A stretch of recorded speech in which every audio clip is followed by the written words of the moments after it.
ਨਮੋ ਬੁੱਧਾ, ਜੈ ਭੀਮ, ਜੈ Bharat. UK, Europe ਅਤੇ ਹੋਰ ਸਾਰੇ ਹੀ ਦੇਸ਼ਾਂ ਵਿੱਚ ਜਿੱਥੇ ਜਿੱਥੇ ਵੀ ਆਪ ਸਕਾਈ ਚੈਨਲ 772 ਦੇ ਜਰੀਏ ਜੋ ਕਿ ਕਾਂਚੀ ਟੀਵੀ ਦੇ ਜਰੀਏ ਲੋਟਸ ਟੀਵੀ ਵੇਖ ਰਹੇ ਹੋ।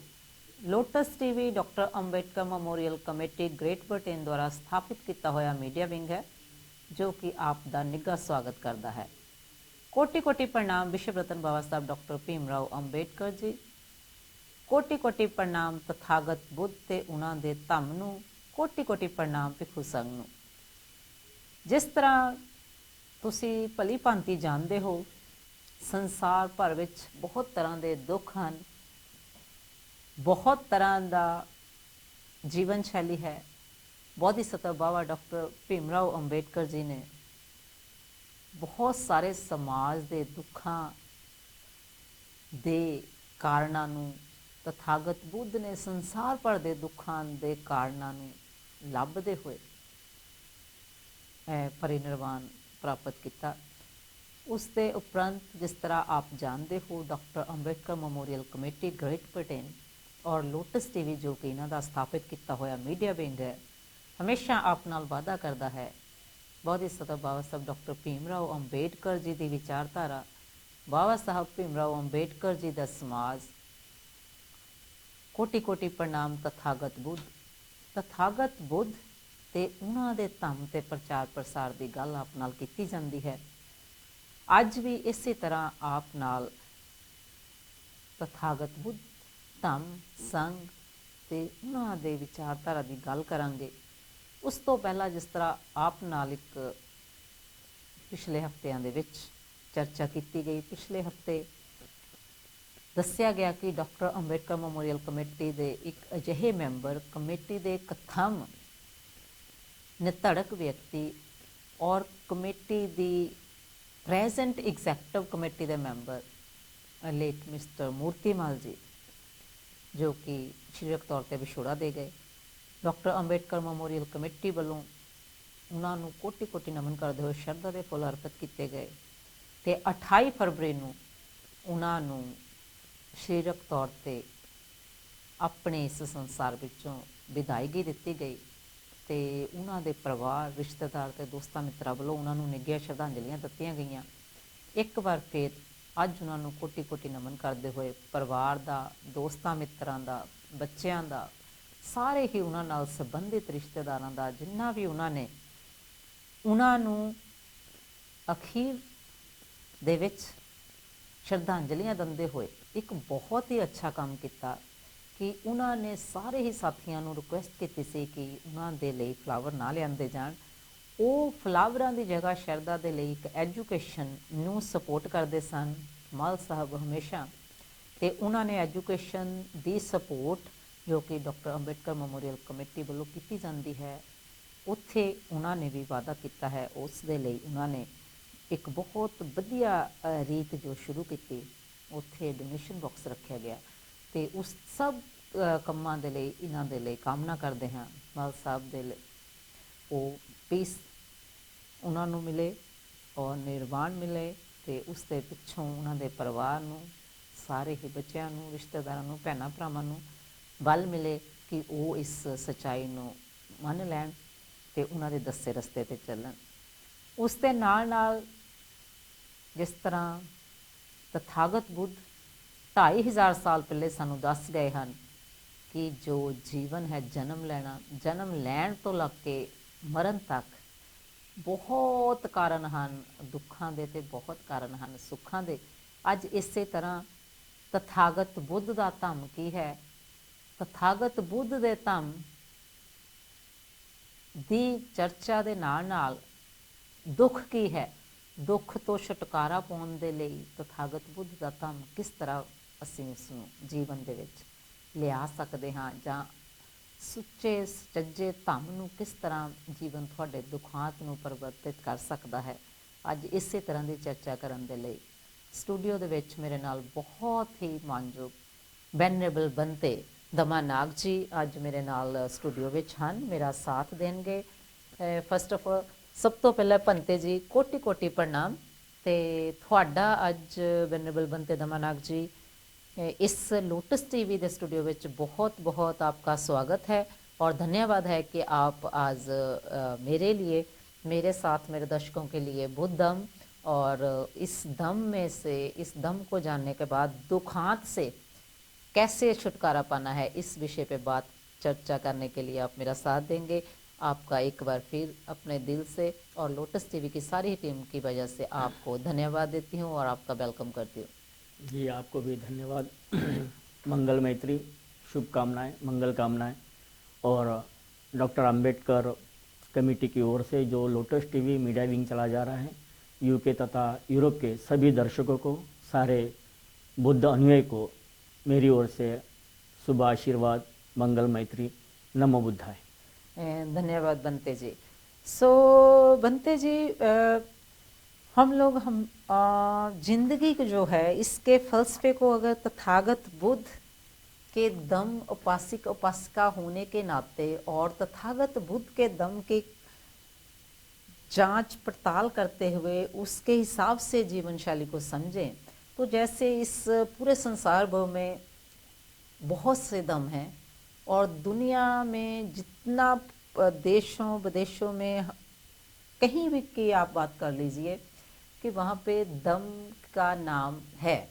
तो आप आज हमारे दर्शकों के लिए बताइए कि बुद्ध ने 3 प्रकार के धम्म का निरीक्षण करा था कि 3 प्रकार का धम्म है और संसार भर धम्म के नाम पर बात होती है।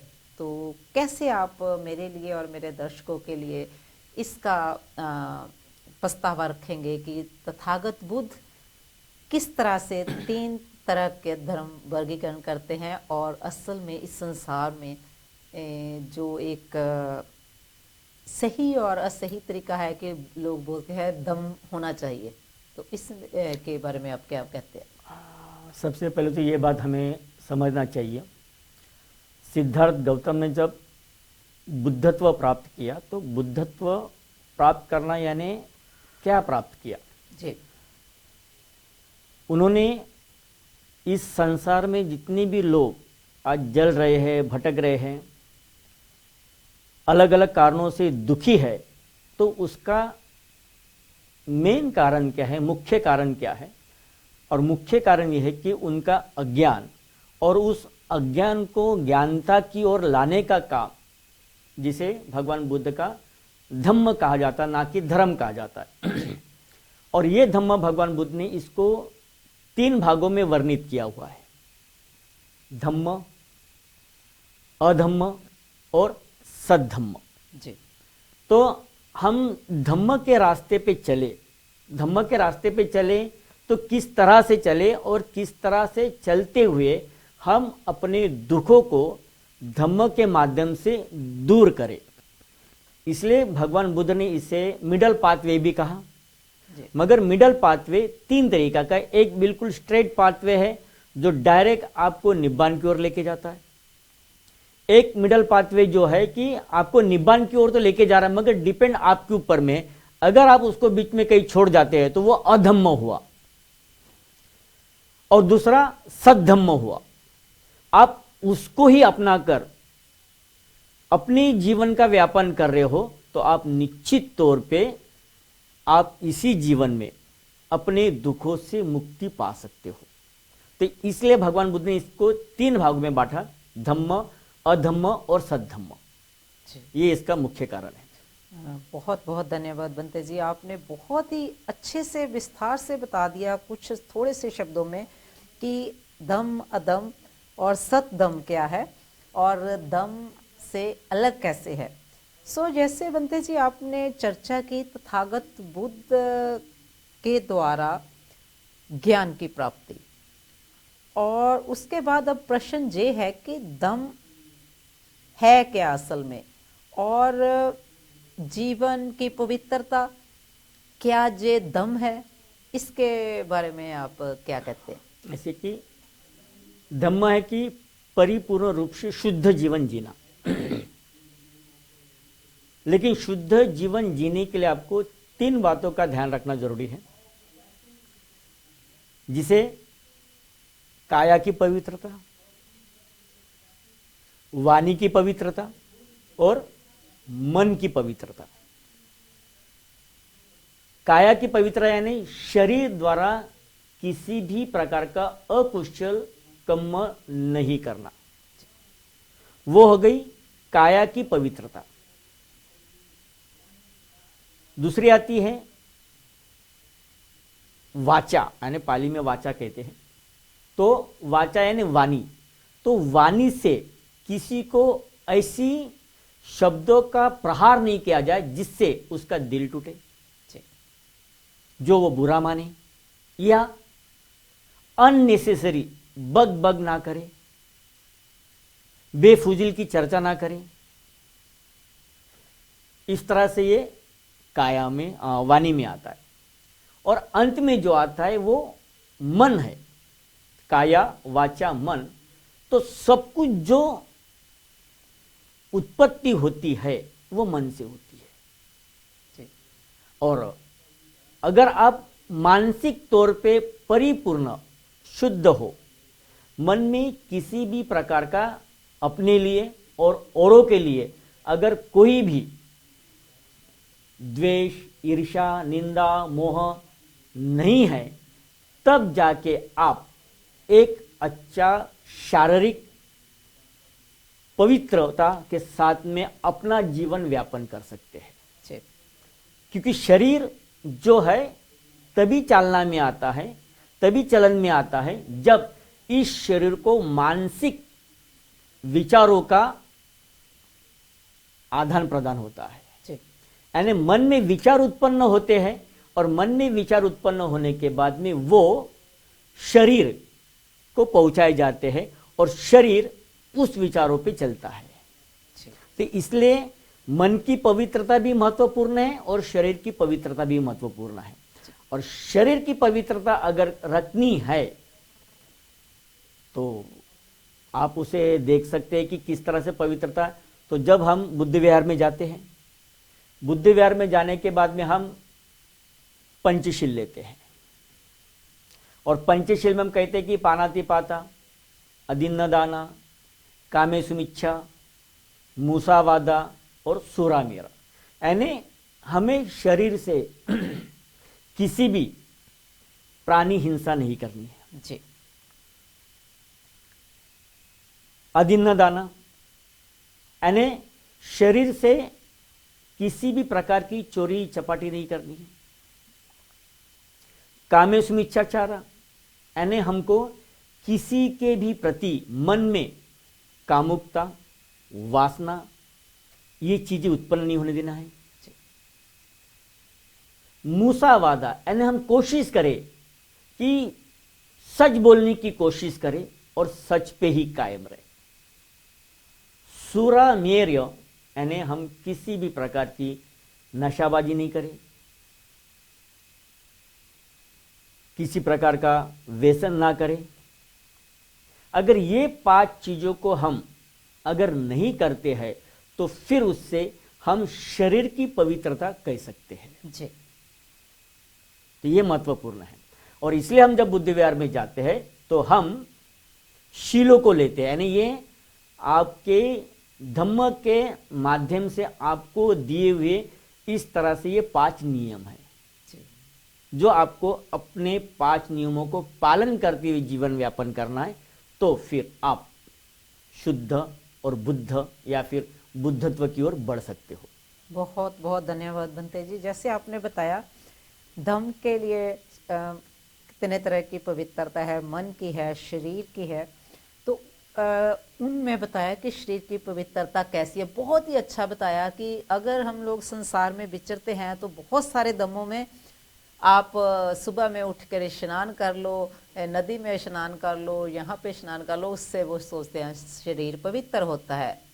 रादर देन उसके जो आपने आज परिभाषा दी है कि तथागत बुद्ध कितने सिंपल सरल, और उन्होंने किसी ऐसी चीज़ की हमें अपेक्षा नहीं दी, ऐसा नहीं बताया कि आपका अगर शरीर वॉश कर लिया तो वो क्लीन हो जाएगा, उसकी पवित्रता हो जाएगी। फिर उसको आप गंगा में स्नान करने की कोई जरूरत नहीं ना। आप रोज शावर ले रहे हैं ना, तो आपके पास आज के आधुनिक शैम्पू भी है जी, जो अच्छी सी फ्रेगमेंट देते हैं।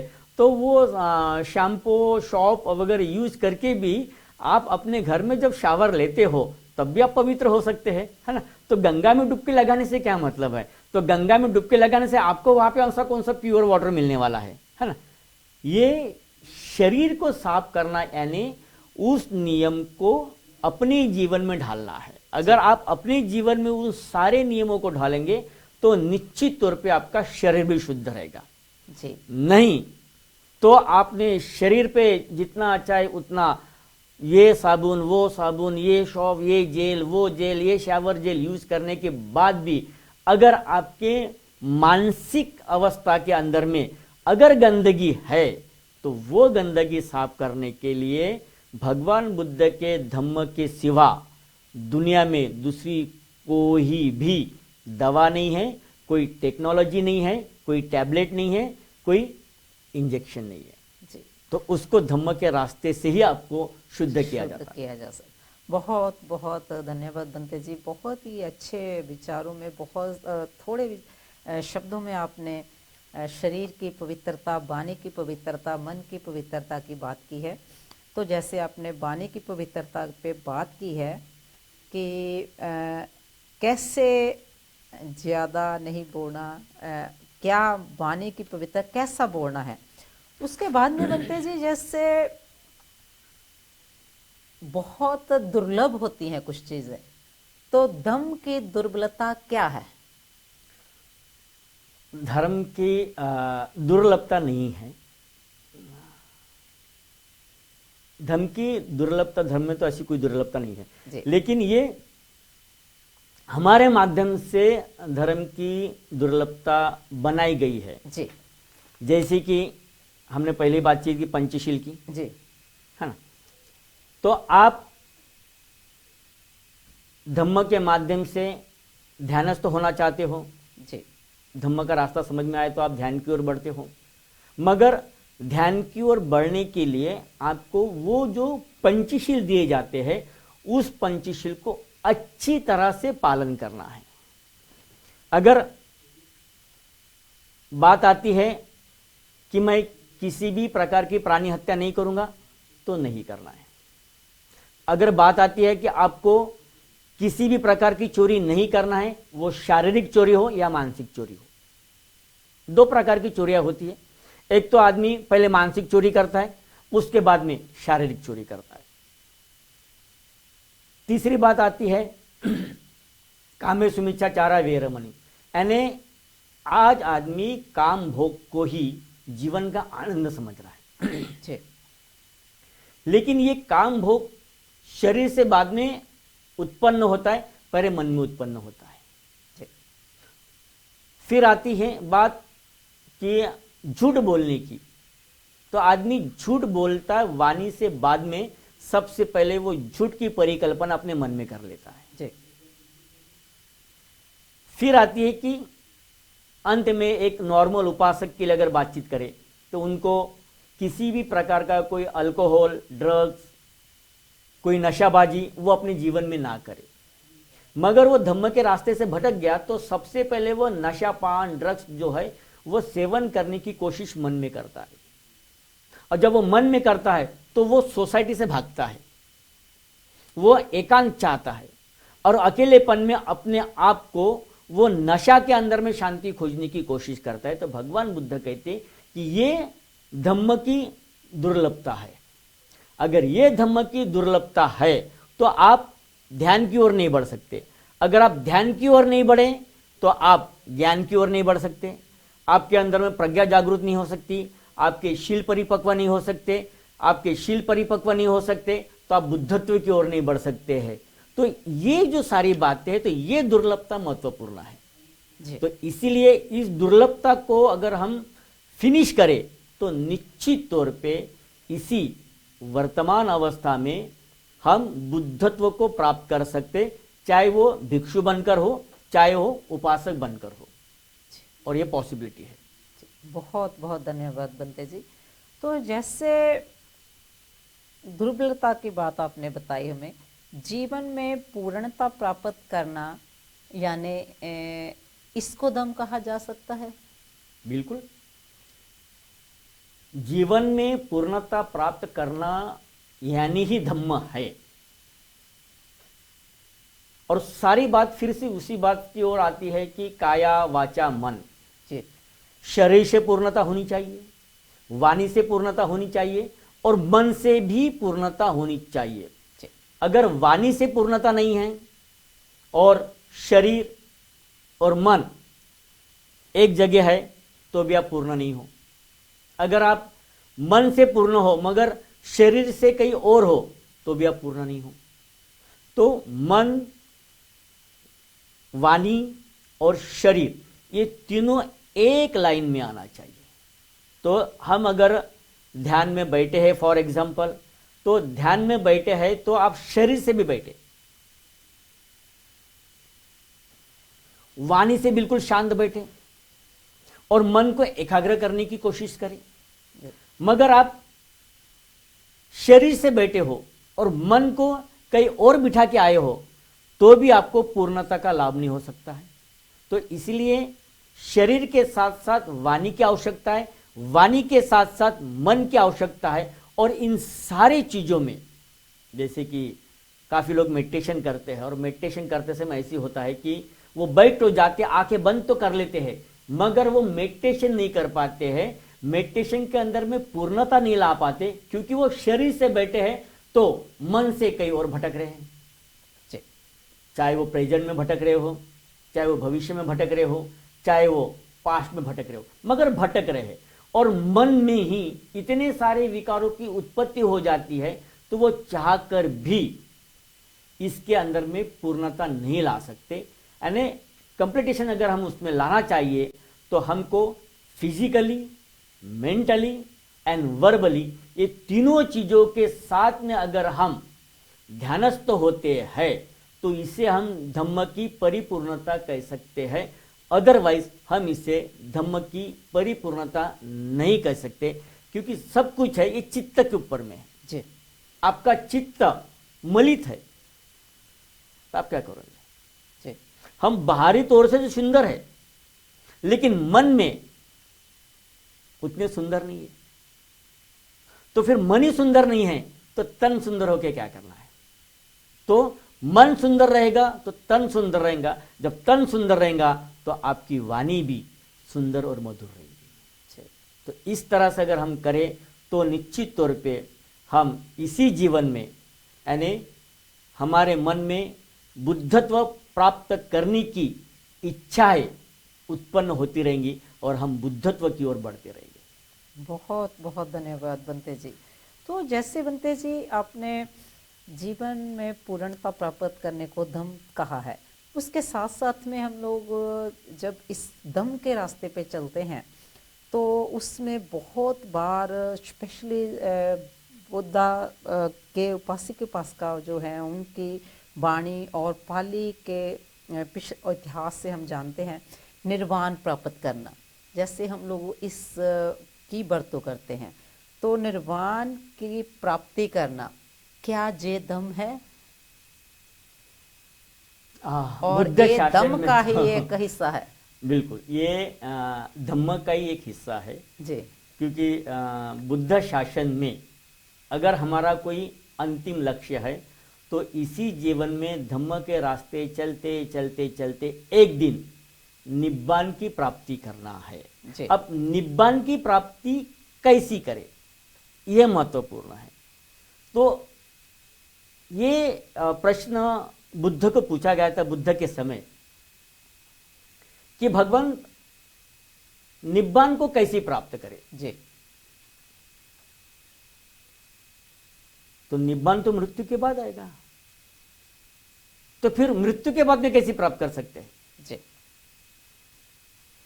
ये सारी चीजें बुद्ध ने कहा कि निब्बान को प्राप्त करना है यानी अपने जीवन में जो चक्षु है, आंख, कान, नाक, वाणी, मन, इन चक्षुओं के प्रकारों को जानना। आंखों से आप अच्छा भी देखते हो, बुरा भी देखते हो। कानों से अच्छा भी सुनते हो, बुरा भी सुनते हो। वाणी से आप अच्छा भी बोलते हो, बुरा भी बोलते हो। और उसी तरह से आप मन से अच्छा भी सोचते हो, बुरा भी सोचते हो। इस प्रकार के अगर हम देखें तो उससे हमें यह पता चलता है कि हम सारे जो शारीरिक इंद्रियां है, जो हमारे फिजिकल ऑर्गन्स है, तो फिजिकल ऑर्गन्स हमारे जल रहे हैं। जब हमारे फिजिकल ऑर्गन जल रहे हैं तो हम इस जीवन में आकर भी सुखी नहीं है, हम खुद जल रहे हैं। अब जल कैसी रहे हैं?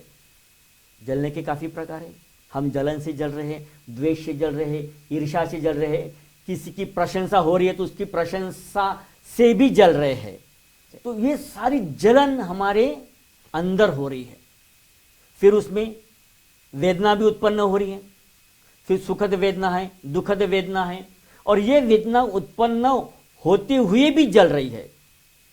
राग जल रहा है, भय जल रहा है, रोग जल रहा है, द्वेष जल रहा है, ये सारी चीजें जल रही है। तो इन सारे चीजों को अगर हम जलते रहेंगे तो हम धम्म के रास्ते भी नहीं चल पाएंगे, और धम्म का ही जो पार्ट है निर्वाण, उसे भी प्राप्त नहीं कर पाएंगे। अगर हमको धम्म के रास्ते चलते चलते अगर निब्बान को प्राप्त करना है, तो निब्बान को प्राप्त करना है यानी हमारे विकारों की आग को बुझाना है। जब हमारे विकारों की आग पूरी तरह बुझ जाएंगी तब हम धम्म की ओर बढ़ेंगे। नहीं तो राग है, द्वेष है, इससे कभी भी मुक्ति का धम्म मिलने वाला नहीं है। और इसे कैसे दूर करें? इसे दूर करने के लिए आपको फिर बुद्ध ने दिया है अष्टांगिक मार्ग। तो वह अष्टांगिक मार्ग को अपने जीवन में अपनाएं। सम्यक वाणी, सम्यक संकल्प, सम्यक दृष्टि, सम्यक कर्म, सम्यक आजीविका, सम्यक व्यायाम, सम्यक स्मृति, सम्यक समाधि। तो इन सारे को सम्यक दृष्टि से देखते हुए अगर हम जीवन व्यापन करते हैं तो बुद्ध ने कहा कि निर्वाण यानी क्या? अष्टांगिक मार्ग को अपने जीवन में ढालना यानी निर्वाण की प्राप्ति। अगर हम अष्टांगिक मार्ग को अपने जीवन में नहीं ढाल सकते तो हम निब्बान की ओर नहीं पहुंच सकते, क्योंकि आप में सम्यक कुछ भी नहीं है। आपकी दृष्टि से आप गलत देख रहे हो, आपका संकल्प जो है वह सम्यक नहीं है। तो अगर हमारा इस जीवन में संकल्प है कि ठीक है, बेशक मैं गृहस्थ हूं, लेकिन गृहस्थ होकर भी अगर मैं निब्बान की प्राप्ति कर सकता हूं तो मुझे अष्टांगिक मार्ग के ऊपर में चलना पड़ेगा और सम्यक संकल्प को अपने जीवन में लाना पड़ेगा।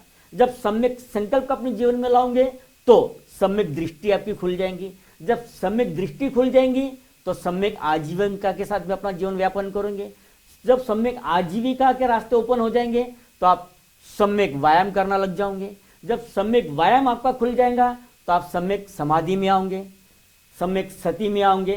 तो ये सारी चीजें धीरे धीरे आपकी खुलती जाएगी, मगर आपको अष्टांगिक मार्ग को धारण करना पड़ेगा, इस रास्ते पे चलना पड़ेगा, तो जाके फिर आप इसी वर्तमान जीवन में निब्बान की ओर बढ़ सकते हो या फिर निब्बान को प्राप्त भी कर सकते हो। तो ये भी एक धम्म है। बहुत बहुत धन्यवाद बंते जी, आपने ऐसी चर्चा बताई कि अगर सम्यक वाणी है, सम्यक दृष्टि है, उससे हम लोग निर्वाण की प्राप्ति, एक ऐसे जीवन का अनुभव कर सकते हैं कि जिसके पार हमें किसी चीज़ की अपेक्षा नहीं रहेगी। बिल्कुल नहीं। सो जैसे बंते जी बात करते हैं, बहुत बार संसार में विचरते हम तृष्णा की बात करते हैं। तृष्णा क्या है? उसका त्याग अगर किया जाए, तृष्णा का त्याग, तो वो भी दम है, और दम उसको माना जा सकता है। क्या दम की ये भी एक अपेक्षा है कि तृष्णा का त्याग? तृष्णा का त्याग महत्वपूर्ण धम्म है जी। सब कुछ है आपके पास में, धन दौलत शोहरत सब कुछ है, मगर आपकी अगर तृष्णा समाप्त नहीं है तो कुछ नहीं। तो इसमें तृष्णा के भी 3 प्रकार और आते हैं, भव तृष्णा, विभव तृष्णा और काम तृष्णा। जी। कुछ लोग काम तृष्णा में लीन हैं, उनको लगता है कि हमारा धन दौलत शोहरत है तो हम काम तृष्णा में दिन रात विलीन हो जाते हैं, किसी चीज की कोई सोच नहीं समझ नहीं, अपने वासनाओं को उजागर करते रहते हैं और जीवन व्यापन करने की कोशिश करते हैं, ये भी किसी काम की चीज नहीं है, क्योंकि ये दुख का कारण है। और जब ऐसी चीजें आती है तो ये तृष्णा समाप्त नहीं होने के वजह से हमारे बीच में काफी संबंध खराब हो जाते हैं, लड़ाइयाँ हो जाती है, लोगों के घात हो जाते हैं, लोगों के खून हो जाते हैं, कत्ल हो जाते हैं। ये सारी जो उत्पन्न होती है तृष्णा के माध्यम से उत्पन्न होते हैं, और इसीलिए आपको ये तृष्णा समाप्त करना बहुत जरूरी है। जब तक आपकी तृष्णा समाप्त नहीं होगी तब तक आप धम्म को नहीं समझ पाओगे, और धम्म को समझ नहीं पाओगे तो आप निर्वाण की ओर नहीं बढ़ पाओगे। क्योंकि निर्वाण तक पहुंचना है तो अपनी काया वाचा मन के साथ साथ काम तृष्णा, भव तृष्णा और विभव तृष्णा, इन तीनों तृष्णाओं को परिपूर्ण समाप्त करना पड़ेगा, तब जाके आप निर्वाण की ओर पहुंच सकते हो, अदरवाइज नहीं। तो तृष्णा का त्याग करना ही ये धम्म का एक बहुत बड़ा भाग है। बुद्ध ने अपने सारे तृष्णाओं का त्याग कर दिया जी, सारे तृष्णा का, क्योंकि उस समय बुद्ध के समान कोई राजा नहीं था, कोई सुंदर व्यक्ति नहीं था, उनके पास में ऐसी कोई चीज नहीं थी जो बुद्ध को नहीं चाहिए। यानी सिद्धार्थ गौतम सारी चीजें थी, लेकिन जब उनको लगा कि ये सारी चीजें आदमी को मोहित कर रही है, बांध रही है, उसको गुलाम कर रही है, तो बुद्ध ने यानी एक क्षण के अंदर में अपने सारे तृष्णाओं को त्याग कर दिया, भव तृष्णा, विभव तृष्णा, काम तृष्णा, और पूरे तृष्णा को त्याग करके जब वो बुद्धत्व के रास्ते पे चल पड़े तो उन्होंने बुद्धत्व प्राप्त कर लिया। और फिर कहा कि आज इंसान इन सारे भौतिक संसाधन होने के बावजूद भी अब तृष्णा हम कैसी करें। आपके पास में मकान है मगर आप संतुष्ट नहीं हैं, तो आप चाहते कि नहीं मुझसे इससे भी बड़ा मकान चाहिए, तृष्णा बढ़ गई। जिसके पास में उससे भी बड़ा मकान है वो कहता कि नहीं मुझसे कम से कम रानी और राजाओं जैसा महल चाहिए, तो वो भी एक तृष्णा है। और उसको पाने के लिए वो इतने गलत काम कर बैठा है कि उसे होश नहीं रहता कि उसने कितने गलत काम किए। तो तृष्णा को त्यागना ही धम्म है। बहुत बहुत बढ़िया बनते जी। सो आपने बताया कि तृष्णा का त्याग, तृष्णा है क्या, इसका त्याग कितना महत्व रखता है जीवन में, और दम के रास्ते पे चलना इसको त्यागने का सबसे बड़ा काम होगा। तो बनते जी, जैसे आपने सुखों की बात करी अभी कि मकान है, उससे बड़ा मकान है, बड़ा बिजनेस है, आपके पास दौलत शोहरत और सभी सुविधाएं हैं, परंतु उसके बाद भी अगर किसी परिपूर्ण व्यक्ति को देखें, अभी जैसे आज का जो समाज है, मॉडर्न सोसाइटी है, उसमें सभी कुछ है, अच्छे से अच्छे गाड़ियाँ, अच्छे से अच्छे घर, अच्छे से अच्छे जॉब्स, सब कुछ है, और उसके होने के बावजूद भी हम लोग कोई ऐसा व्यक्ति 1% व्यक्ति भी कोई हमें नहीं मिलेगा ढूंढने में ऐसी संसार भर में जो कहेगा नहीं कोई ना कोई दुख उसको जरूर होगा। तो दुख क्या है, बुद्ध कहते हैं दुख क्या है, और इसको कैसे फाइंड आउट होता है कि दुख तो सभी संसार का, ईच व्यक्ति छोटे से लेके बूढ़े तक सभी किसी ना किसी समय उसे पूछो कि दुख का घर है जो जीवन है, किसी ना किसी भी भाषा में वो बोलते हैं। तो दुख असल में है क्या? बुद्ध ने कहा कि जाति पे दुखा, जरा पे दुखा, मरणं पे दुखा, शोक परिदेव दोमनस दुख, पियो पे दुख, अपियो पे दुख। यानी 4 आर्य सत्य के माध्यम से बुद्ध ने कहा कि दुख इस सबसे पहला कारण है जी। अब दुख है तो उसका कारण भी है, एक दूसरा माध्यम है जी। अब दुखों का कारण पता चल गया तो उसका निवारण भी है, हम उससे छुटकारा पा सकते हैं। अब छुटकारा पाने का रास्ता भी है, यानी दुख को निरोध करना, उसका निरोध मार्ग। तो दुख का निरोध मार्ग कुछ और ना होकर, जैसे कि मैंने आपको पहले कहा था कि वो है कि अष्टांगिक मार्ग, 4 आरो सत्य, इसको समझना पड़ेगा। चार आर्य सत्य समझने के बाद में आपको अष्टांगिक मार्ग, सम्यक वाणी, सम्यक दृष्टि, सम्यक कर्म, सम्यक आजीविका, सम्यक व्यायाम, सम्यक सती, सम्यक समाधि, इसको अपने जीवन में धारण करना पड़ेगा। तब जाके आप दुखों से दूर हो सकते। अब दुख कई और प्रकार के हैं, यानी दुख ये सिर्फ चार ही नहीं, इसके और भी प्रकार बताए गए बुद्धिज्म में। तो देखा जाए तो दुख, यानी संक्षिप्त में आपसे बातचीत करूंगा, दुख तो काफी विभिन्न प्रकार के हैं, मगर फिर भी हम 12 प्रकार के दुखों से ग्रस्त है जी। शारीरिक दुख, मानसिक दुख ये भी है, शोक ये भी एक दुख है, बुढ़ापा ये भी एक दुख है, और इत्यादि कारण भी दुख है। मगर सबसे पहला कारण हम देखा जाए तो जाति, जाति यानी जन्म, जन्म ये सबसे महत्वपूर्ण दुख का कारण है, जन्म। अब जन्म दुख का कारण है तो जन्म से भव उत्पन्न हो रहा है, तो भव भी दुख का कारण है। जैसे कि मैंने कहा था कि काम तृष्णा, भव तृष्णा, तो भव भी ये दुख का कारण है। अब भव उत्पन्न हो रहा है, तो भव उत्पन्न हो रहा है तो उसके उपादान भी उत्पन्न हो रहे, तो वो भी एक दुख का कारण है। अब उपादान उत्पन्न हो रहे हैं, तो अब हम फिर आपके उसी क्वेश्चन पे आते हैं, उसकी सवाल। तो उपादान उत्पन्न हो रहे तो तृष्णा उत्पन्न हो रही है, तृष्णा भी दुख का कारण है। अब तृष्णा उत्पन्न हो रही तो वेदना भी उत्पन्न हो रही, दर्द हो रहा ना। अगर हमारी तृष्णा परिपूर्ण नहीं हुई तो दर्द महसूस करेंगे, दुख महसूस करेंगे, तो यह भी एक दुख का कारण है। फिर वेदना के भी अन्य 3 प्रकार हैं, सुखद वेदना, दुखद वेदना, न सुखद न दुखद वेदना, ये इसके 3 प्रकार है, और वो गंभीर विषय जाता है। वेदना उत्पन्न हुई तो स्पर्श उत्पन्न होता है, तो स्पर्श के भी 2 कारण हैं, सुखद स्पर्श और दुखद स्पर्श।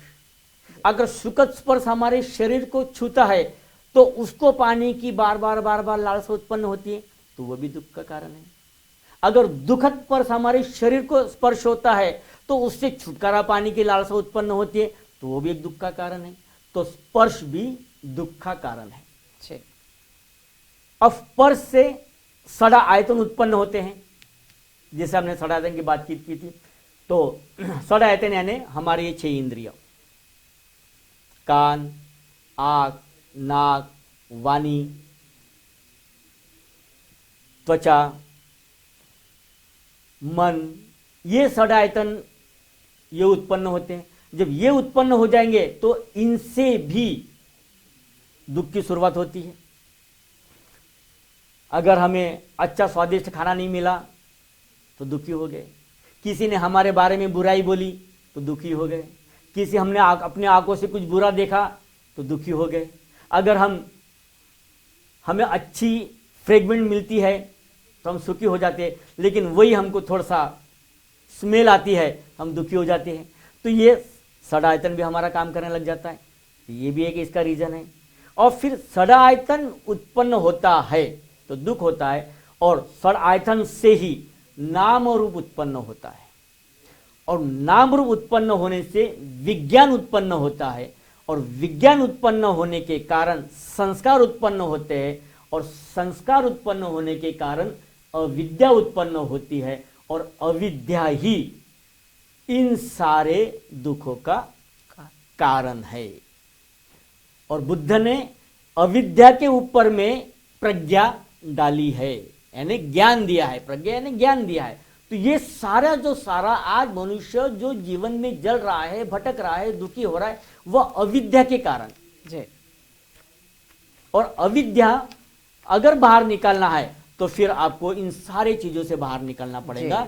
इन सारे यानी जाति, भव, उपादान, तृष्णा, वेदना, स्पर्श, सड़ा आयतन, नाम रूप, विज्ञान, संस्कार और अविद्या, इन सारे चीजों से बाहर निकलने के बाद आप बुद्धत्व की ओर बढ़ सकते हैं, धम्म की ओर बढ़ सकते हैं।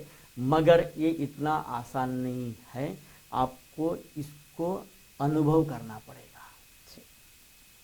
थ्योरी तो है, लेकिन जब तक इस थ्योरी को हम प्रैक्टिकल में तब्दील नहीं करेंगे तब तक आपका एक्सपेरिमेंट जो है सक्सेस नहीं हो सकता। अगर एक्सपेरिमेंट सक्सेस करना है तो आपको थ्योरी का सहारा लेके प्रैक्टिकल करना पड़ेगा।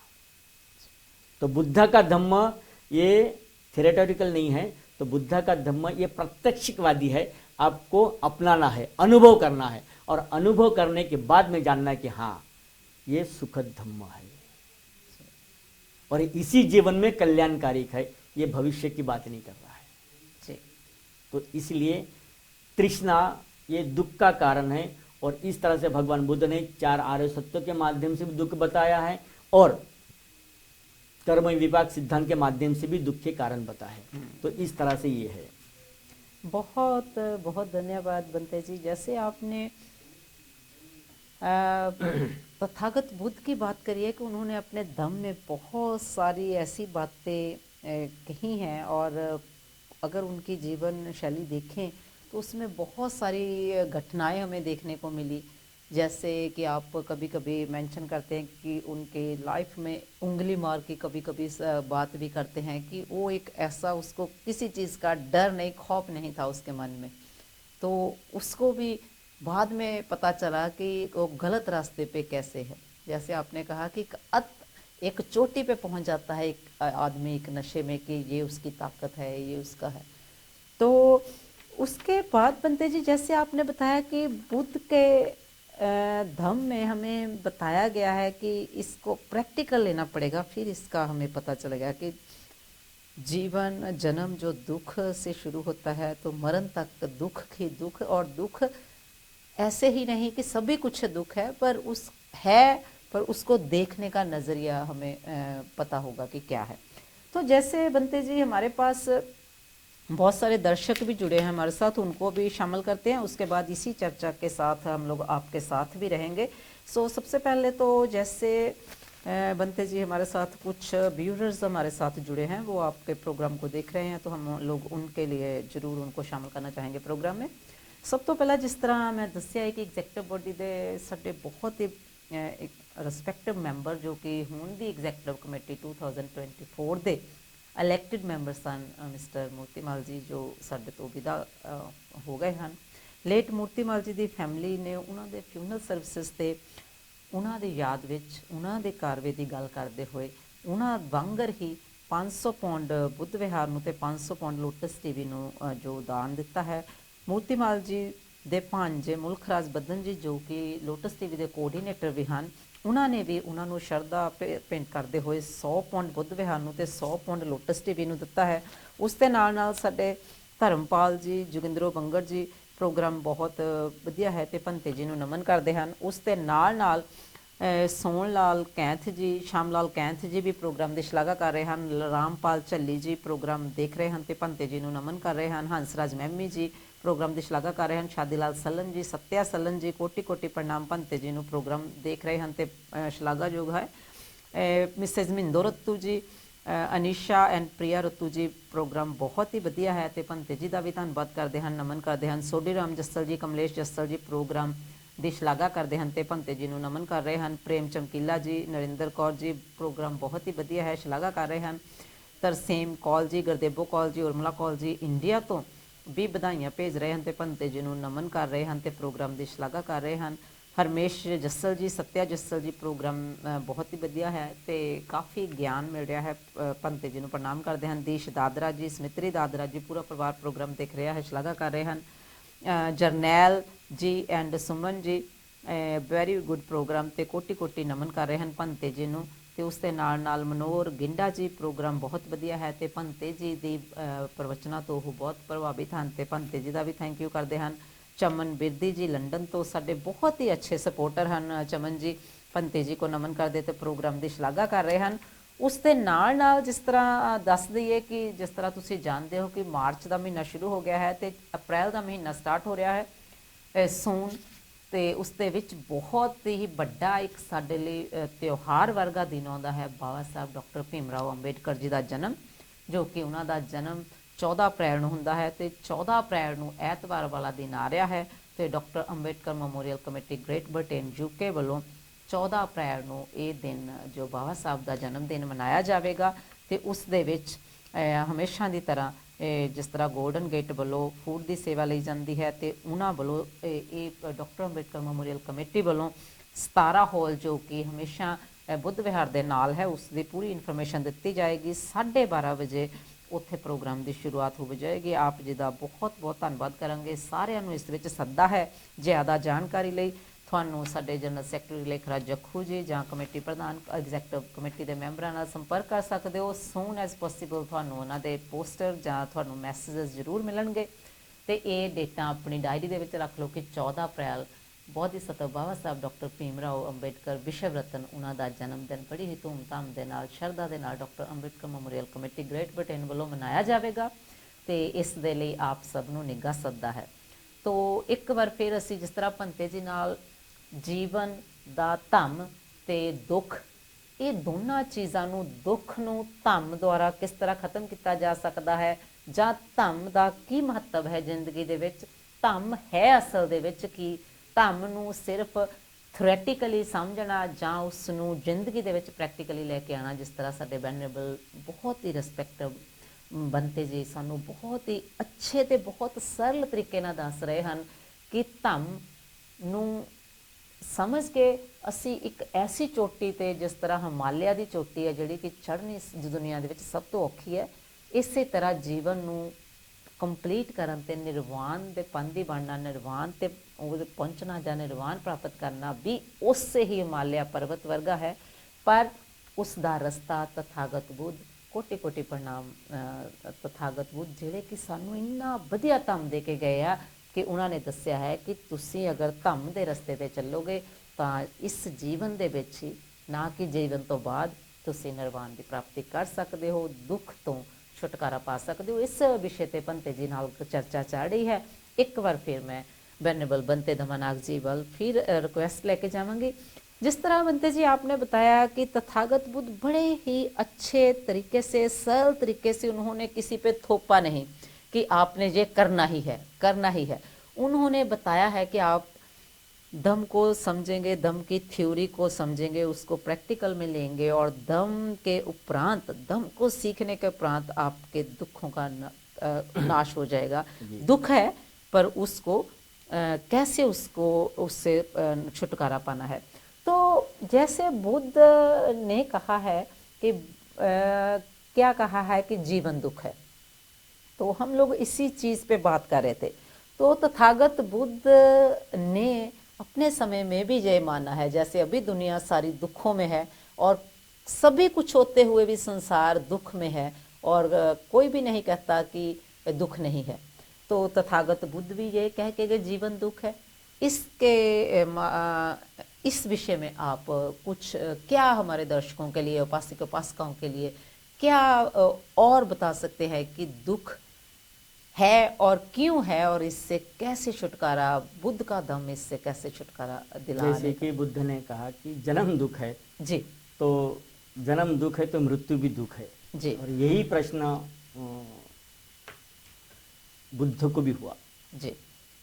अगर हम बुद्ध की बुद्ध वाणी के हिसाब से अगर जाने तो ये कहानी हमको बुद्ध शासन में सुनने को मिलती है कि भगवान बुद्ध अंगुलीमाल के पास में गए। जी, वो अंगुलीमाल जिसने हजारों लोगों के कत्लेआम किए और उनकी उंगलियां काटकर गले में पड़ी। तो प्रश्न ये था कि राजा महाराजा डर गए तो बुद्ध क्यों नहीं डरे? जी, क्या बुद्ध को भय नहीं लगा? क्या बुद्ध को डर नहीं लगा? तो बुद्ध इसके ऊपर में कहते थे कि मुझे मृत्यु का भय नहीं था, इसलिए मैं अंगुलीमाल के पास में गया, क्योंकि मैंने मृत्यु को देख लिया है, मृत्यु को जान लिया है, मृत्यु को समझ लिया है। और जो इंसान मृत्यु को जान लेता है, मृत्यु को समझ लेता है, वो कभी भी मृत्यु से डरता नहीं है। और यही कारण था कि भगवान बुद्ध स्वयं अंगुलीमाल के पास में गए। अब मृत्यु से कैसी भगवान बुद्ध ने उसको जाना समझा, तो हम देखते हैं कि जिस समय सिद्धार्थ गौतम कठिन तब साधना कर रहे थे बुद्धत्व प्राप्ति के लिए, तो एक समय उनका शरीर पूरी तरह हड्डियों का ढांचा बन चुका था, शायद उनकी मृत्यु तय थी। तो उन्होंने अपनी जीवन की वो अवस्था भी देख ली, और बुद्धत्व प्राप्ति के बाद में उन्होंने ज्ञान की अवस्था भी देख ली। तो उनको वो मृत्यु का जो भय था वो सिद्धार्थ गौतम के समय ही निकल चुका था। अब जो था सिर्फ ज्ञान की बात थी, भय से परिपूर्ण, यानी भय की एक अंश भी मन में किसी प्रकार का विकार उत्पन्न नहीं हुआ। तो इस तरह से बुद्ध ने मृत्यु को समझ लिया, जान लिया, और फिर अंगुली माल को कन्विंस किया, उसको प्रबोधन दिया, उपदेश दिया, और वह अंगुली माल भी भिक्षु बना।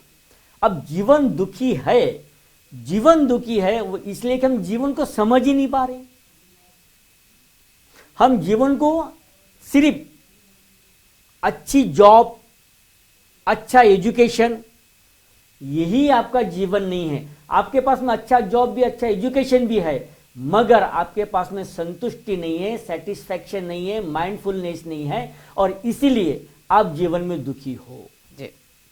तो ये भी एक कारण है। तो जरूरी नहीं है कि सब कुछ रहने से आप खुश हो। लग्जरी लाइफ ये सुख का कारण नहीं है। सुख का कारण है संतुष्टि, माइंडफुलनेस। अगर ये चीज हमारे पास में है तो हम इस वर्तमान जीवन में सुखी है, खुद के लिए भी सुखी है और औरों को भी सुखी करने के लिए रेडी है। अगर हम खुद सुखी नहीं रहेंगे तो औरों को भी सुख नहीं कर दे पाएंगे। तो सुख मन का सुख होना चाहिए, तन का सुख नहीं। तो हम तन के सुख की ओर भाग रहे हैं, मन के सुख की ओर कोई नहीं भाग रहा है। लग्जरी बेड ये है वो है, इस सारी चीजें नहीं हो। बहुत बहुत धन्यवाद बंते जी। कि समय बहुत कम है, समय भागता जा रहा है, समय के पीछे भाग रहे हैं। तो बंते जी आपने बहुत अच्छा ज्ञान दिया।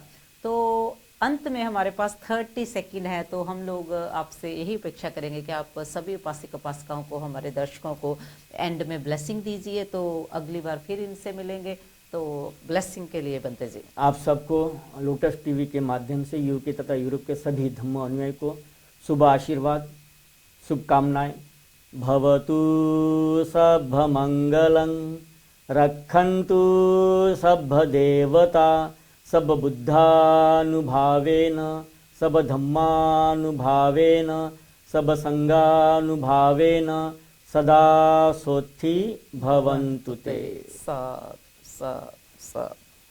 धन्यवाद बंते जी। सो इस तरह अगले प्रोग्राम के विच मिलांगे।